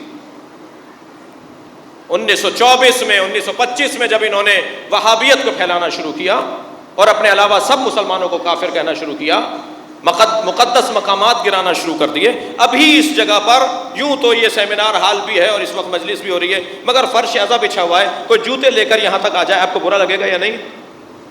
جی آپ کی مسجد میں اگر کوئی جوتے لے کر آ جائے تو آپ کو برا لگتا ہے؟ بی بی زہرا کا مزار گرا دیا، امام حسن کا مزار گرا دیا، حضرت ابو طالب کا مزار، حضرت خدیجہ کا مزار گرا دیا، تو اس سے فرقہ واریت پھیلے گی یا نہیں؟ چند لوگ احتجاج کے لیے نکلیں گے یا نہیں نکلیں گے؟ لہذا تحریک خلافت ہندوستان میں بنی، جناب مولانا محمد علی جوہر انہوں نے تحریک خلافت بنائی، جس میں جناب مولانا جارچوی صاحب، ابن حسن جارچوی صاحب، علامہ رشید ترابی، یہ لوگ سب اس تحریک کا حصہ تھے، ہمارے بزرگ علماء کرام اس کا حصہ تھے۔ سنی شیعہ بریلویوں نے اور سنیوں نے اور شیعوں نے مل کر تحریک خلافت بنائی، جو آل سعود کے اس فعل کے خلاف تھی کہ مزار گرائے انہوں نے، اور لندن میں جا کر وائسرائے سے ملنے کے لیے گئے اور برطانیہ کے سربراہ سے ملنے کے لیے گئے کہ انہیں روکو، یہ کیا کر رہے ہیں، مگر وہ تو خود انہی کی طرف سے ہو رہا تھا، وہ تو سب ان کی اجازت سے ہو رہا تھا، تو کیسے روک تھام ہوتی؟ یہ سیاسی مسئلہ ہے، مسلمانوں میں اختلاف اور انتشار اور افتراق ڈالنے کے لیے یہ سیاسی مسئلہ ہے۔ پہلے استعمار کہنا برطانیہ تھا، آج استعمار موجود جو ہے، آج جو استعمار ہے وہ امریکہ ہے، لہٰذا وہ پوری دنیا کے مسلمانوں میں اضطراب کو رکھنا چاہتا ہے۔ یہ داعش کیا ہے میں بیان کر چکا آپ سے، یہ تجزیے ہیں جن کے ثبوت بھی بہت وافر مقدار میں موجود ہیں، ایسا نہیں ہے کہ یہ کوئی جذباتی باتیں ہوں۔ عزیزان گرامی، لہٰذا جب وہاں سے سیاست اور شیطنت، بلکہ شیطنت کہیے، جب وہاں سے شیطنت ہو رہی ہے تو آپ کے پاس حکمت ہونی چاہیے۔ جب وہ ان مقامات کو گرانا چاہتے ہیں، جب وہ اس ذکر کو بند کرنا چاہتے ہیں اور ایک شیطنت کے ذریعے بند کرنا چاہتے ہیں، تو آپ کے پاس حکمت ہونی چاہیے۔ پہلے سے زیادہ امام کا ذکر ہونا چاہیے، پہلے سے زیادہ اہل بیت کا ذکر ہونا چاہیے، پہلے سے زیادہ علی علی ہونا چاہیے، پہلے سے زیادہ علی علی ہونا چاہیے۔ ابھی چند دن پہلے یہ سمجد صابری کی شہادت کے بعد انہی دنوں میں اس ملک کے تکفیری ٹولے کے سب سے بڑے سربراہ نے جو بیان دیا ہے وہ آپ نے دیکھ لیا. وہ کہتا ہے کہ ہم نے راحیل شریف سے کہا کہ فوج نعرہ حیدری بند کر دے اور انہوں نے ہماری بات مان لی ہے. اب فوج جو ہے وہ صرف نعرہ تکبیر لگائے گی, نعرہ حیدری نہیں لگائے گی. اس ملک سے ہمیں نعرہ حیدری بند کرنا ہے. یہ کس سے دشمنی ہو رہی ہے؟ یہ شیعوں سے ہو رہی ہے یا علی سے ہو رہی ہے؟ اگر یہ دشمنی, یہ مخالفت علی سے ہو رہی ہے تو علی والوں کو کیا کرنا چاہیے؟ کیا قاعدہ دیا آیت اللہ خمینی نے, اس صدی کے رہنما نے؟ قاعدہ یہ دیا کہ اگر کوئی علی کا ذکر بند کروانا چاہے تو اتنا ہی تم بڑھاتے چلے جاؤ. قاعدہ یہ ہے کہ اتنا ہی بڑھاتے چلے جاؤ. دیکھو ان میں طاقت زیادہ ہے یا علی والوں میں طاقت زیادہ ہے؟ ہر دور سے زیادہ مولا کے فضائل پڑھنے کی آج ضرورت ہے. ہر دور سے زیادہ مولا علی کے فضائل پڑھنے کی آج ضرورت ہے. ہر دور سے زیادہ اہل بیت کی عظمت کو بیان کرنے کی آج ضرورت ہے, اس لیے کہ اہل بیت کی عظمت کی راہ میں رکاوٹیں ڈالی جا رہی ہیں. عزیزان گرامی, جنت البقیع کے انہدام کی یاد میں آپ جمع ہیں. بہت بڑا ظلم ہوا ہے تاریخ کے اندر. غیرت تشیع کو للکارا گیا ہے, غیرت مودت اور محبت کو للکارا گیا ہے. مگر ہم کیا کر پائیں گے؟ ہر دور کی ذمہ داری کا تعین اس دور کے اہل استنباط کا فریضہ ہے. اہل استنباط کا فریضہ ہے. جو استنباط کرنے کی صلاحیت رکھتے ہوں ان کا فریضہ ہے کہ ہر دور کے مسائل کا حل نکالیں. اور آج حل یہی ہے کہ وہ ہمارے بدن کو ماریں, ہم ان کے نظریے کو ماریں.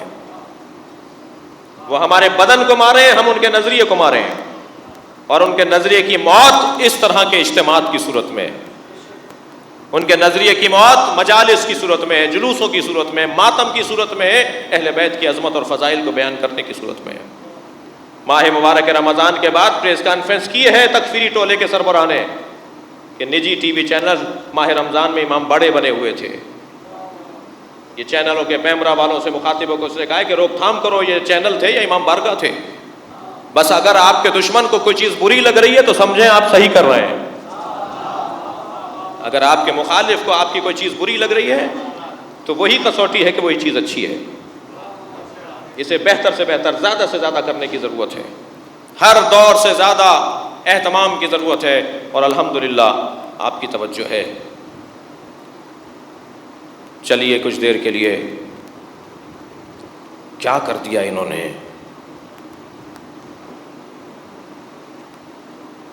امام حسن کی قبر کو منہدم کر دیا. قبر کی بے حرمتی غیرت کا مسئلہ ہے. قبر کی بے حرمتی غیرت کا مسئلہ ہے.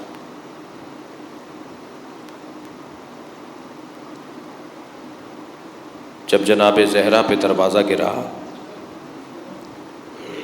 مولا علی نے برداشت کیا.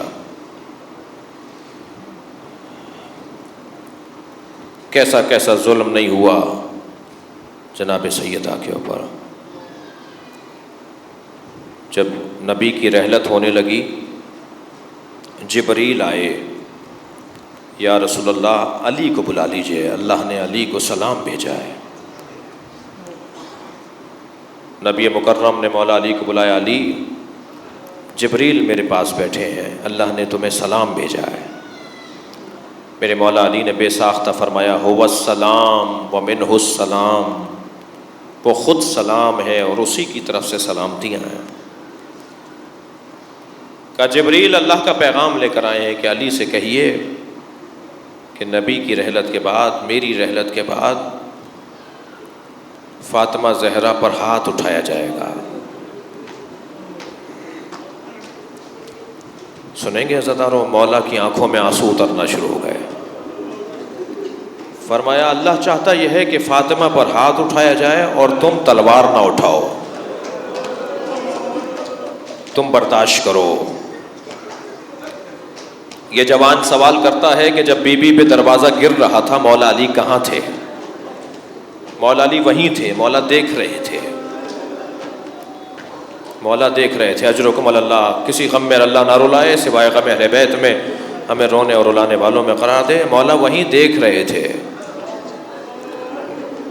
اللہ اکبر۔ میرے ایک ملنے والے نے مجھ سے کہا کہ ان کی زوجہ سے اختلاف شدید ہوا تو انہوں نے اپنی زوجہ کو تھپڑ مار دیا، تماچا مار دیا۔ جب 3 دن کے بعد اپنی زوجہ سے انہوں نے معافی مانگی تو ان کی زوجہ کہنے لگیں کہ اگر آئندہ کبھی ایسا ہو اور آپ اپنے غصے پر قابو نہ پا رہے ہوں اور آپ مجھے مارنا چاہ رہے ہوں تو بس اتنا خیال کیجئے گا میرے بچوں کے سامنے نہ ماریے گا، اس لیے کہ جب آپ مجھے مار رہے تھے میری بیٹی دیکھ رہی تھی اور وہ 3 دن سے بخار میں ہے اور وہ کہتی ہے کہ اماں آپ کو بابا نے مارا۔ عزاداروں، ماں باپ کی لڑائی بھی اگر ہو اور بچے ماں باپ کو ایسے لڑتے ہوئے دیکھیں تو بچوں کا یہ حال ہوتا ہے۔ سنیں گے امام حسن مدینے کی ایک گلی سے نہیں گزرتے تھے، امام حسن مدینے کی ایک گلی سے نہیں گزرتے تھے، جب وہ گلی آتی تھی امام راستہ بدل دیتے تھے۔ ایک صحابی نے ایک دفعہ پوچھا مولا آپ اس گلی سے کیوں نہیں گزرتے؟ فرمانے لگے میں چھوٹا سا تھا، اپنی ماں کے ساتھ گزر رہا تھا، ایک شخص نے میری ماں پہ ہاتھ اٹھایا تھا، جب گزرتا ہوں اس گلی سے مجھے وہ منظر یاد آ جاتا ہے۔ اجرکم اللہ، تھک کر نہیں روئیں گے عزاداروں، اپنی آوازوں کو آزاد رکھیں گے، اگر رونا آ رہا ہو تو اپنی آوازوں کو بلند کریں گے۔ جبریل نے کہا یا رسول اللہ علی سے کہیے کہ علی کے سامنے فاطمہ پہ ہاتھ اٹھایا جائے گا مگر علی تلوار نہ اٹھائیں، علی بدلہ نہ لیں۔ میرے مولا کی آنکھوں میں آنسو آ گئے، فرمانے لگے اللہ اور اللہ کا رسول اگر یہ چاہتا ہے تو علی برداشت کرے گا۔ مولا علی کے زیارت نامے میں ایک جملہ ہے اور جملہ یہ ہے کہ السلام علیک یا اصبر الصابرین، اے صبر کرنے والوں میں بڑے صابر، تم پر سلام۔ مولا سے ہاتھ جوڑ کر کہوں مولا بڑا صبر تو حسین نے کیا ہے، مولا بڑا صبر تو حسین نے کیا ہے، کیا کچھ حسین ابن علی نے کربلا میں نہیں دیکھا؟ عجب نہیں جواب آئے، حسین کے سامنے زینب کے سر سے چادر نہیں اتری تھی۔ عجب نہیں جواب آئے کہ حسین کے سامنے کسی نے زینب کے سر پر ہاتھ نہیں اٹھایا تھا، مگر علی کو سلام ہو کہ جناب زہرا کے اوپر دروازہ گر رہا ہے، جناب سیدہ پہ جلتا ہوا دروازہ گر رہا ہے اور علی دیکھ رہے ہیں۔ پھر فرمایا جبریل نے کہا کہ یا رسول اللہ اب فاطمہ کو بلا لیجئے۔ جب جناب سیدہ آئیں تو جبریل نے کہا کہ اللہ نے فاطمہ کو سلام کہا ہے۔ بی بی نے بھی وہی جواب دیا، هو السلام ومنه السلام، وہ خود سلام ہے، اسی کی طرف سے سلامتیاں ہیں۔ فرمایا فاطمہ سے کہیے کہ اللہ نے کہا ہے کہ فاطمہ کبھی زندگی بھر تم نے اپنے شوہر سے کچھ نہیں مانگا، تم نے زندگی بھر اپنے بابا سے کچھ نہیں مانگا، مگر نبی کی رحلت کے بعد تمہیں بھرے دربار میں باغ فدق مانگنا ہوگا۔ اللہ اکبر۔ اے فاطمہ تمہیں مانگنا ہوگا کہ مجھے میرا باغ دے دو۔ جس کے مزاج میں بابا سے کنیز مانگنے کے لیے گئی تھی بی بی، 3 دن تک جاتی رہی اور واپس آ گئیں، کہہ نہیں پائیں۔ جب نبی آئے نا اور نبی نے پوچھا فاطمہ تم آتی ہو کچھ کہنا چاہتی ہو، تو جناب فضہ کی آواز آئی ہے اللہ کے رسول ذرا فاطمہ کا ہاتھ دیکھیے۔ جب جناب زہرا کا نبی نے ہاتھ دیکھا تو ہاتھ زخمی ہو گیا تھا، چوب سے، چکی کی چوب سے بی بی کا ہاتھ زخمی ہو گیا تھا۔ فرمایا فاطمہ سے اب کام نہیں ہو رہا، آپ سے کنیز مانگنے گئی تھی۔ جو اپنے بابا سے کنیز نہ مانگ سکے، جو اپنے بابا سے کچھ نہ مانگ سکے، جو اپنے شوہر سے کبھی سوال نہ کرے، اسے کہا جا رہا ہے کہ تم دربار میں جا کر باغ فدق مانگو گی۔ اللہ اکبر۔ تھک رہے ہیں آپ حضرات۔ بی بی نے فرمایا اللہ اور اللہ کا رسول اگر یہی چاہتا ہے تو فاطمہ مانگنے جائے گی، فاطمہ مانگنے جائے گی۔ اور جب جناب رسالت مآب کی رحلت ہو گئی تو کچھ ہی دن گزرنے کے بعد جناب زہرا کے دروازے کو آگ لگا دی گئی۔ میرا کہنا بہت آسان تھا اور آپ کا سننا بہت آسان ہے۔ کوئی پوچھے زینب کے دہلتے ہوئے دل سے، کوئی پوچھے امام حسین کے دہلتے ہوئے دل سے، کوئی پوچھے علی کی غیرت سے، چلتا ہوا دروازہ فاطمہ زہرا پر گرا۔ آیت اللہ فضل اللہ کمپانی لکھتے ہیں اس دروازے میں لوہے کی کیل تھی. اجر و کمال اللہ، اجر و کمال اللہ. اپنی آوازوں کو آزاد کریں گے، مجلس اعزاء ہے. اس دروازے میں لوہے کی کیل تھی جس نے فاطمہ کی پسلی توڑ ڈالی، اور ایک ہی آواز آتی رہی ہے، فضہ مجھے سنبھالو. شیخ عباس قمی لکھتے ہیں کہ بی بی غشی کے عالم میں تھی. مولا علی کے گردن میں رسی باندھ کر، ہاتھوں میں رسن باندھ کر لے جایا گیا. تو فوراً جب بی بی کو افاقہ ہوا تو پہلا سوال یہ کیا، اے ابو الحسن، ابو الحسن کہاں ہے؟ تو جناب فضا نے بتایا کہ اے بی بی وہ لے جا رہے ہیں، علی کو وہ لوگ لے جا رہے ہیں. میری بی بی گھر سے باہر آئی ہیں اور مولا کے کمر میں پٹکا بندھا ہوا تھا. تھک کر نہیں روئیں گے، اگر رونا آ رہا ہو تو اپنی آوازوں کو آزاد رکھیں گے. مولا کی کمر میں پٹکا بندھا ہوا تھا. جناب زہرا نے اس پٹکے میں کمر میں کپڑا بندھا ہوا تھا، اس کپڑے میں اپنا ہاتھ دیا. فاطمہ روک رہی ہیں. کون روک رہا ہے؟ جس کا پہلو شکستہ ہے. کون روک رہا ہے؟ جس کا محسن شہید ہو گیا. کون روک رہا ہے؟ جس کے بدن سے خون نکل رہا ہے. میری بیوی نے مولا کے کمر میں بندھے ہوئے پٹکے میں ہاتھ دیا. کچھ لوگ ہیں جو علی کو کھینچ رہے ہیں، فاطمہ ہے جو علی کو روک رہی ہیں. شیخ عباس قمی لکھتے ہیں بیوی کے پیر زمین پر خط کھینچ رہے تھے. ایک ظالم نے بیوی پہ ہاتھ اٹھایا، فاطمہ کے بازو پر تلوار کا دستہ لگا، فاطمہ نے ہاتھ چھوڑ دیا. اجرکم اللہ، اجرکم اللہ، اجرکم اللہ. خدا کسی غم میں نہ رلائے سوائے غم اہل بیت میں. ہمیں رونے اور رلانے والوں میں قرار دے.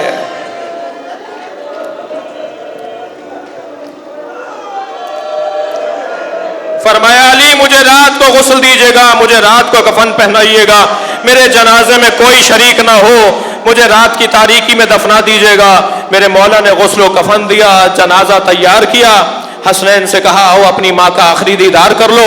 زینب نے آگے بڑھ کر سینے پہ سر رکھ دیا. امام حسن نے پیر پکڑ لیے. اماں سے باتیں کرنا چاہتے ہیں کہ ایک مرتبہ مولا نے کیا دیکھا کہ حسین دور کھڑے ہوئے رو رہے ہیں. امام نے کہا بیٹا حسین آخری دیدار کر لو، اب قیامت میں ملاقات ہوگی. تو امام حسین نے فرمایا بابا جب بھی ماں کے قریب گیا ہوں میری ماں نے مجھے سینے سے لگایا ہے. آج میں یتیم ہو گیا، میری ماں مجھے سینے سے لگانے کو تیار نہیں ہے. بس یہ جملہ کہنا تھا. زہرا کا پہلا معجزہ بعد از شہادت کے بعد پہلا معجزہ بی بی کا یہ آیا کہ ایک مرتبہ کفن کے بند کھلنا شروع ہوئے، دونوں ہاتھ فضا میں بلند ہو گئے. حسین ماں کے قریب دوڑے، سینے پہ سر رکھ دیا. مقتل کا جملہ ہے دو رونے کی آوازیں آ رہی تھیں. رونے کی دو آوازیں آ رہی تھیں، ایک فاطمہ کے رونے کی آواز تھی، ایک حسین کے رونے کی آواز تھی. آواز غیبی آئی حسین کو علیحدہ کر لیجئے، عرش الہی کے فرشتوں میں کوہرام بپا ہے. آپ رو رہے ہیں نا، یہ رونے کی آوازیں فرشتوں میں بپا تھی. عزادارو مولا علی آگے بڑھے، حسین کو ماں سے علیحدہ کر رہے ہیں. میں آپ رونے والوں سے پوچھتا ہوں کتنا پیار کیا ہوگا حسین کو. میرے لال ماں کو رخصت کر دو، میرے بچے ماں کو رخصت کر دو، ماں کو جانے دو. کتنا پیار دیا ہوگا. سلام ہو سکینہ بنت الحسین پر، تازیانے مارے گئے، ہاتھ اٹھایا گیا. سکینہ بابا کو مڑ مڑ کے دیکھتی رہے. اجرکم اللہ، اجرکم اللہ. خدا کسی غم میں نہ رلائے سوائے غم اہل بیت میں. ایک منزل اور لیں گے، آپ نے گریہ کر لیا. عزادارو جناب زہرا کا جنازہ لے کے چلے مولا، قبر کے حوالے فاطمہ کو کر دیا. اور جب قبر کو خاک سے یکساں کر دیا تو وضع خدہ علی قبرہا، میرے مولا نے اپنا رخسار فاطمہ کی قبر پہ رکھا اور اتنا گریہ کیا کہ قبر علی کے آنسوؤں سے تر ہونے لگے. اور ایک مرتبہ فرمایا ہے سلمان حسنین کو لے جاؤ. مجھے فاطمہ نے کہا تھا شب اول قبر مجھے تنہا چھوڑ کر نہ جانا، میری قبر پہ قرآن کی تلاوت کرنا. اے سلمان حسنین کو لے جاؤ، میں فاطمہ کی قبر پر بیٹھ کر قرآن کی تلاوت کروں گا. آج علی تنہا ہو گیا. اجرکم اللہ. دوسرا دن نمودار ہوا. میں جنت البقیع میں آپ کو پہنچاؤں اور جا کر زیارت کریں ہم تصورات کے اندر، اور اپنا سلام پہنچائیں اتنی دور سے. جب دوسرا دن نمودار ہوا تو خبر یہ آئی کہ کچھ لوگ ہیں جو بیلچے لے کر اس طرف گئے ہیں جہاں جناب زہرا کی قبر بنائی گئی ہے اور فاطمہ کی قبر کو کھولنا چاہتے ہیں. میرے مولا نے تلوار نکال لی. فرمایا اب علی برداشت نہیں کرے گا، اس کا مجھ سے وعدہ نہیں لیا گیا تھا. یہ کہہ کر میرے مولا مجمع میں آئے اور فرمانے لگے اگر کسی نے فاطمہ کی قبر کی بے حرمتی کی تو تو علی مدینے کی گلیوں کو خون سے رنگین کر دے گا۔ اور کسی صحابی نے کسی صحابی سے کہا کہ نبی کا فرمان ہے کہ علی کو اگر کسی مٹی کے گھوڑے پر بیٹھا ہوا دیکھو اور علی کے دہن سے جھاگ نکل رہا ہو تو کوئی علی کے قریب نہ جائے ورنہ مدینے کا رنگ بدل جائے گا۔ سب لوگ اپنے گھروں کو چلے گئے، مدینے کے لوگ اپنے گھروں کو چلے گئے۔ میں آپ رونے والوں سے ایک سوال کر رہا ہوں، میرے مولا سے قبر زہرا کی بے حرمتی برداشت نہیں ہوئی، سلام ہو امام زمانہ پر۔ روزانہ جنت البقیع میں فاطمہ کی قبر کی بے حرمتی، امام حسن کی قبر کی بے حرمتی، صاحب الزمان اپنے جدہ کی قبر کو اجڑتا ہوا دیکھے۔ واہ مصیبتا، واہ مصیبتا، الا لعنت اللہ علی قوم الظالمین۔